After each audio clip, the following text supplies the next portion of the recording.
It's a big year for everybody in the Jets who It is. doesn't hold majority equity ownership of the team because Right. they're all going to be gone after this year, Rodgers included, if they fail again. This is a team that hasn't been in the playoffs since 2010, and they've got to get there to save jobs. They've got to get there to come back for 2025. And Rodgers doing a lot of stuff last week. That was with Adam Shine on SiriusXM Mad Dog Radio. He did his press conference. He did a Jets podcast. We heard a lot from Aaron Rodgers talking about what's moving forward for the Jets, and this Hackett thing is a big deal. And one of the reasons it's a big deal, it was reported, and it's never been refuted, that they were looking for someone to oversee the offense above Hackett, that they were looking for someone to fill that role, and they couldn't find anyone. And it sounds like at some point, Chris, they just realized, oh, wait, we already have someone. That's the head coach.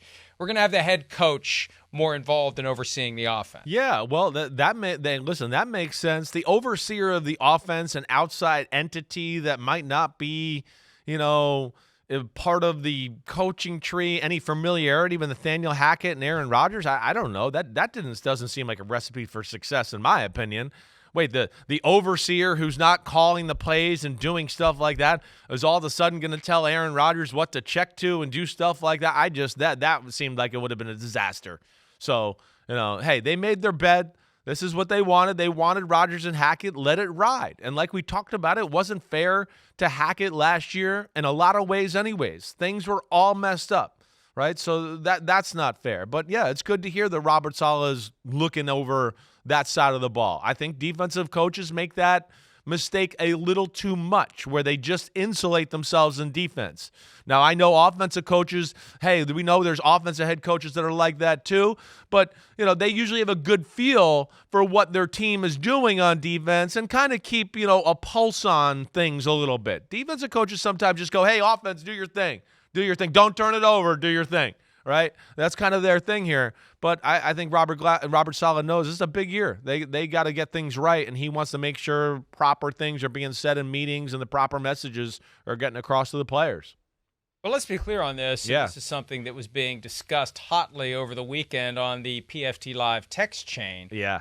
It is not uncommon at all. If anything, it's closer to the norm than the exception that coach who made it to head coaching job stays fully invested in the side of the ball that got him there and throws the keys to the coordinator who's in charge of the other side of the ball. Yeah. I mean, that's what Mike Zimmer did in Minnesota with the offense. That's what Sean Payton did in New Orleans and presumably also in Denver with the defense.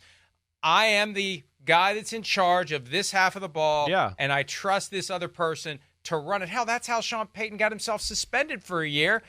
Greg Williams was doing the bounty thing, and Peyton didn't know what was going on, and Peyton went down with the ship. Yeah, well, I had doubt he didn't know what's going on, but who the hell cares either way, I mean, damn, I would have been probably, if I was coaching, I'd probably be giving bounty stuff too to a degree. If you hire, listen, if you okay, that'll be fine. Well, if you hire Greg Williams, if you hire Greg Williams, you knew or should have known what was going to be going on. Well, I'll agree with you on that. Yeah, and to the point of hey, Sean got himself one there where he could trust him. It was like, hey, Greg Williams has been one of the best defensive minds for 15 years.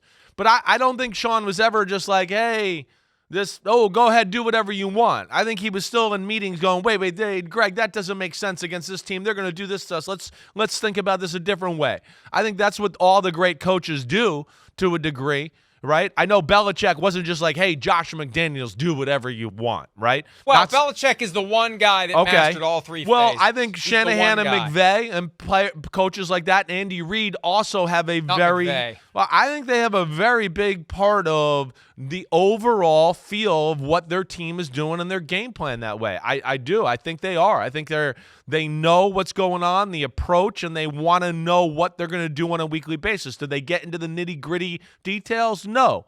But I do think they give their 2 cents as far as how they see the game and how they want that played, right? Shanahan certainly is involved in it that way. And Andy Reid and Spagnuolo, I mean, I know from them themselves, they tinker and tweaked, and Spagnuolo's grown over the last few years because of what teams have done to him and conversations with Andy Reid and the offensive staff and all that. So I do think the great coaches at least have a good feel for the pulse on the other side of the ball and don't just go totally hey, do what you want. And I think Robert Saleh was a little bit in that category, the last few years. This has probably changed since 2017, but remember Sean McVay's first year on the job. It was a Thursday night game. Yeah. The defense was on the field, and Right. Wade Phillips was basically running the show. McVay was sitting on top of a Gatorade bucket working on the quarterback the stuff plays and for plays. the next That's right. offensive drive. Just here, Wade, take the game over. I'm going to go over here and focus on, the horse that brought me here. And I think that's the challenge for most coaches. Get that guy. I earned this job. Yeah. I earned this job by virtue of my expertise on offense or defense. And I have to stay fully engaged with that. And, I trust this person to be the one who can handle the other side of it. Because it's clearly fundamentally different. It's a different approach. Even though football is football, look at what Matt Patricia did or didn't do as the guy who was put in charge of the offense in New England. It is completely and entirely different to change sides of the ball. And remember, I think it was the Cardinals that made the comment. I think it might have been, was it Cliff Kingsbury before he was fired? Yeah, it was 2022 that Matt Patricia calls a game the way a defensive coach would. It's all very conservative, careful, not go attack. Yeah, well, think about Tony Dungy. Couldn't get over the hump, and then he got with a quarterback and OC and said, hey, let's attack a little. Your defense is great. It'll even be more pressure if we just attack. But, yeah, there's fundamental differences in philosophies of offensive, defensive coaches. I hear it all the time. I hear defensive coaches talk crap about offensive coaches all the time and go, well, he's an offensive coach. I mean, he's always, and then I hear an offensive coach say, well, he's a defensive coach. He's not. He doesn't think about this type of stuff. I mean, that's a very real, plausible, tangible thing in the NFL and the philosophies and how those games and how it is approached by, offensive or defensive coach. But, again, I would say more times than not, great coaches are involved there. Now, you get every now and then, like Andy Reid, at this point with Spags, no, he just, hey, tell me what you're thinking this week, Spags. You're the freaking man, so we're cool there. Wade Phillips was the man, so you could go sit on the Gatorade, water bottle for a minute and coach up the quarterbacks and not worry about it as far as defensive coaches. But I know, like with my dad, right, Bill Parcells was, a little more rooted in the defensive side of the ball and stuff like that. Right?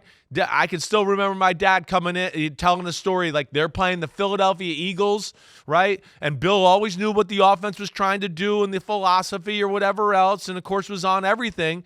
But they're playing the Eagles and Reggie White and Jerome Brown. He came into the offensive meeting room, was like, nope, we're not running this play. We're not running this play. Take this out. We'll never be able to block them doing this. And he got involved. And my dad said they literally went into the game with 12 plays. And they just said, well, we got to run 12 plays, and we just got to perfect them.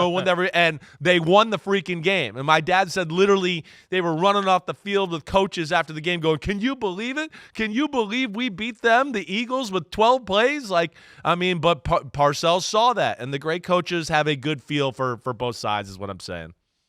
Here is Rodgers, who is essentially the offensive coordinator as a practical matter for the New York Jets from last week, talking about the increased involvement of head coach Robert Saleh in the offense so far this offseason.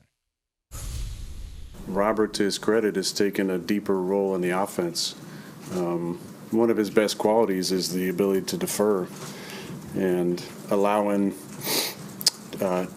Brick to run the defense and Hack to run the offense frees him up to kind of float around. And as a defensive coach, he's been in that room a lot, but he's been kind of sitting over to the left of me a good amount of the offseason so far. So we appreciate his influence. He's brought some really good ideas to the table. Yeah, and, ideally, that's what the head coach does. Delegate, but also involve and understand how it's all coming together, both ends. You really do have to have an appreciation of what your offense is going to do, what your defense is going to do, because it comes together with the ultimate goal of scoring more points than the other team scores. That's right. So it changes every week. It's an approach that has to be flexible and fluid, and the head coach is the one who's in charge of making sure it all fits. I think it'll only make them better as a football team. It challenges you that way, right? Robert Saleh, he's going to get in that meeting room and go a little bit like, oh, wait, that's how they're coaching that? Oh, damn, damn, I could do this to my defense a little bit. I didn't realize kind of that's the nuance of that play. Let me go do that. And then on the vice versa to that, he can be to Nathaniel Hackett and Rodgers and go, hey, you know, when you run this play, if this guy just did this on this route, man, it really stresses our coverage out here. And we don't like when a team does that to us, or we don't like when they cut the split this way, right? So there's nuance there.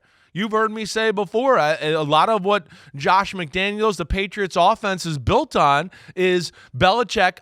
I don't like when teams do this to us in this formation. Josh McDaniels is like, what? Say that again, Bill? Okay, Jill doesn't like that when they do that. Okay, I'm going to put that play in my offense. Right. So that's where I think there can be some really positives to that. And I think that's where good coaches really can get involved on both sides of the ball to add a little bit of nuance to things for either side.